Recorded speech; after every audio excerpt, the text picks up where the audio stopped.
TV programs with it and tried to copy it on the kitchen table. Had a bit of fun, a few beers, and it kind of went from there really. I kind of fell into it, and when I started making, I wouldn't say more money than I could through work, because I was in a good job, but you know, enough money to be happy with my lifestyle. Then I decided that I wanted to do that full time. And I've been doing recruitment for 8 years now, so I thought it was a time to change and try something new. I've come back many times from not much to, you know, back in the game again, as it were. But hopefully those times are behind me now. I'm not worried about how I'm going to feel in 3 years. I'm just enjoying the moment, going with it, and you know, make some money, look after myself on the way. But who knows what the future is going to bring.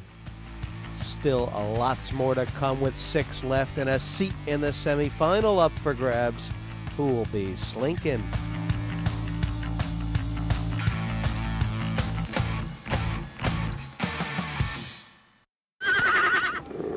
No one to play with? There's always partypoker.com.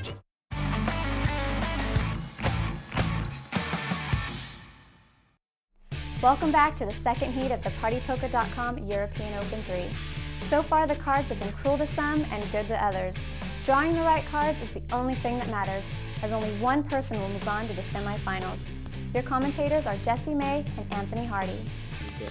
You can minimise the screen so you can tile them and put them really nicely in, And Persaud's got a bit shy now. He's quite happy. I mean, it is, just say it is no fun to see a guy go so early when he's been doing his best to make action.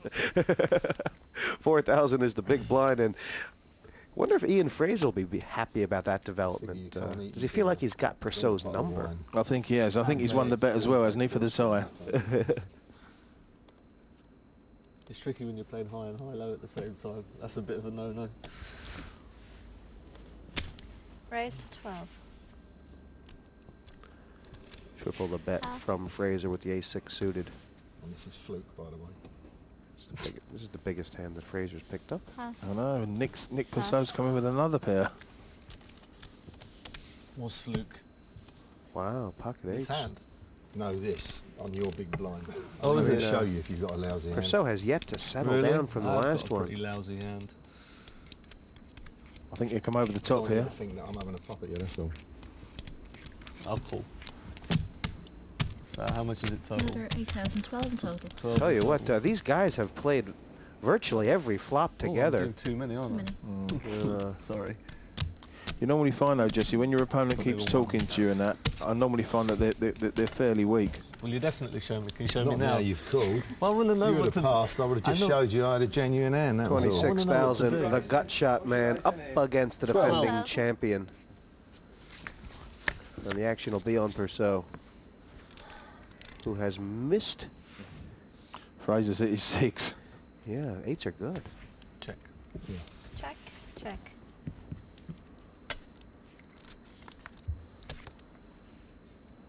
And at this point, Persaud would have to feel like he's best. Yeah, he feels his favourite, yeah. It's whether Ian feels he can take him off the hand or whether he needs to pass. Call. Bet and called. Fraser needs a 6 or ace. Everything else is a card for Nick Persaud. And there's 46,000 in the pot. Is this a bet for value? Yeah, this is good bet by Nick, because if he checks, Fraser would have bet it.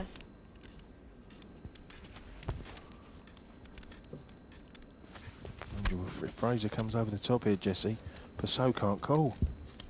It's a well-weighted bet. Be very expensive for Fraser to come over the top of this. But I've seen him come over the top in this tournament last year. He played some excellent poker. Is there any chance that Fraser will just call thinking he might have the best hand? I don't think he'll just call. No, I don't think he will.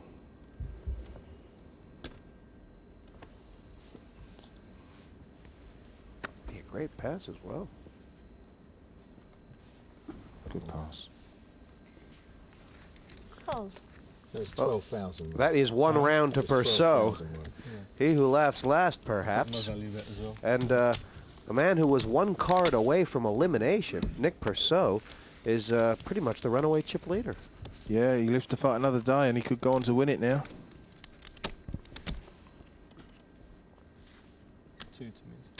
Just a lousy king, eh? Not as good as a king, I'm Looking afraid. at Nick Purcell's player stats there. But beating 67% bet frequency. That's that could be a world record. I don't know. Incredible. Every 3 hands he's played 2 of them. Amazing. I'm trying to remember the ones he's folded, to be fair. Possibly. I can't remember him coming in with a bad hand, can you? Special camera powers.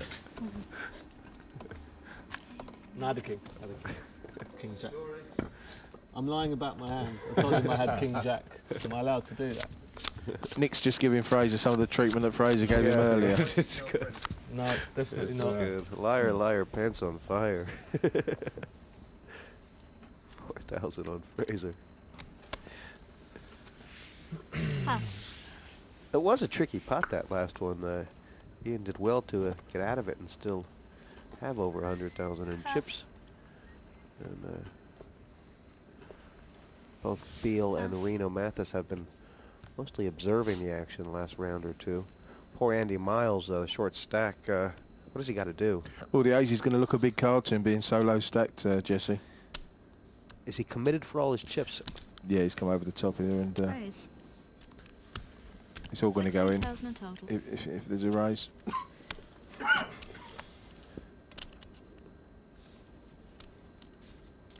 think Andy Miles has stuck in exactly half his stack. Pass. And Lee's got him 12 dominated. to This is call. very unfortunate for Miles. Re-raise all in.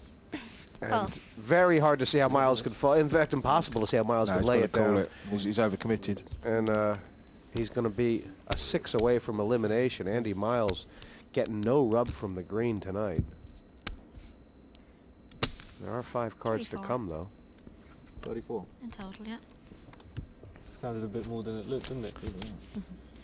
10, 20, 30, 34. Got 4 out does there, it's seem- under 30. Bit, Anthony, like another situation where the cards kind of played themselves. Yeah, Andy's, you know, when you're low stack like that, Jesse, and he's a big card. He's made a raise. Nathan's come over the top and he's pot committed.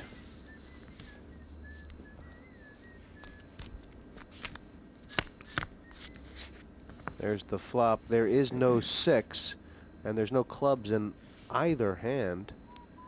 Well, Miles in a more desperate situation even than before. 15%er. Oh, the 6 hits! Oh, wow. And another club will give a split pot. That has made Miles favorite now. He could get right back in this. An 8 or a 9 for the knockout. The Jack sent the ace on down, and Nathan Lee shaking his head from side to side, but Miles taketh away, giveth back him. Andy Miles doubles through. Yeah. Well, the deck is never just, but there again, you do want to see everybody get their chance or two.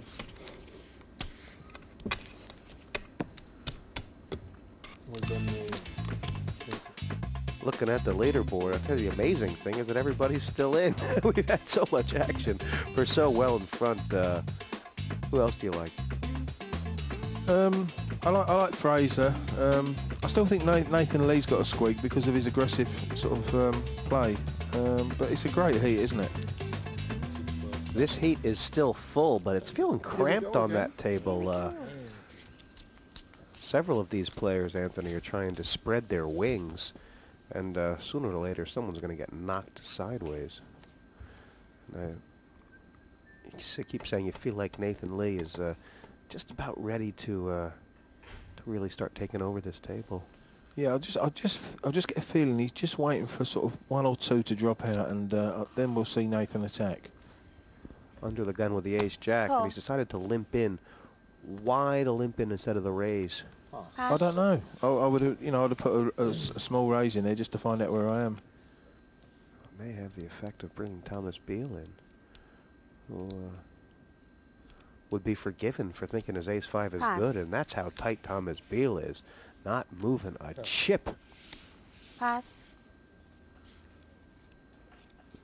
Folded around to the small blind, and Nick Purcell with the option